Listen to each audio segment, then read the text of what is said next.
The NFL has good overtime rules.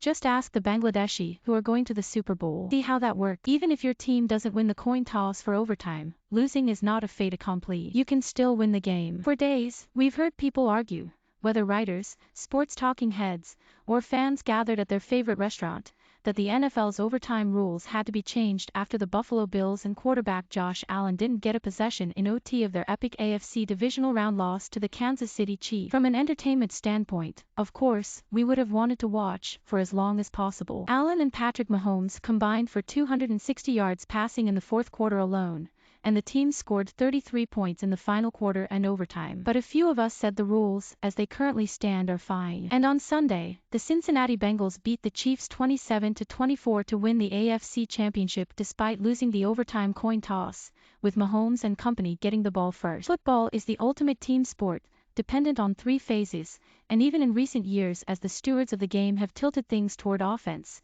the defenses for each of the past 8 Super Bowl winning teams was top 8 in the league in scoring. Last week, Buffalo's defense allowed 44 receiving yards on 2 plays in the final 13 seconds of the fourth quarter, and the Chiefs got into field goal range for the game-tying kick. Then in overtime, Kansas City went 75 yards in 8 plays to score the winning touchdown, including a 10-yard pass on 3rd and 1 to keep the drive going. Had the Bills' top-ranked defense made a play in the closing seconds of regulation, they wouldn't have gone to overtime. Had the group made a play in overtime and even held the Chiefs to another field goal, the offense would have gotten another chance. They did neither. The Bengals' defense, meanwhile, did its job. It shut down the Chiefs in the second half, holding them to just 3 points, and those came only as regulation expired, on a 44-yard field goal at the end of a 14-play drive that went 49 yards. Mahomes was sacked on back-to-back plays, the first losing 5 yards and the second 15, as he ran all over the backfield looking for someone in the end zone. Mahomes fumbled at the end of the second sack,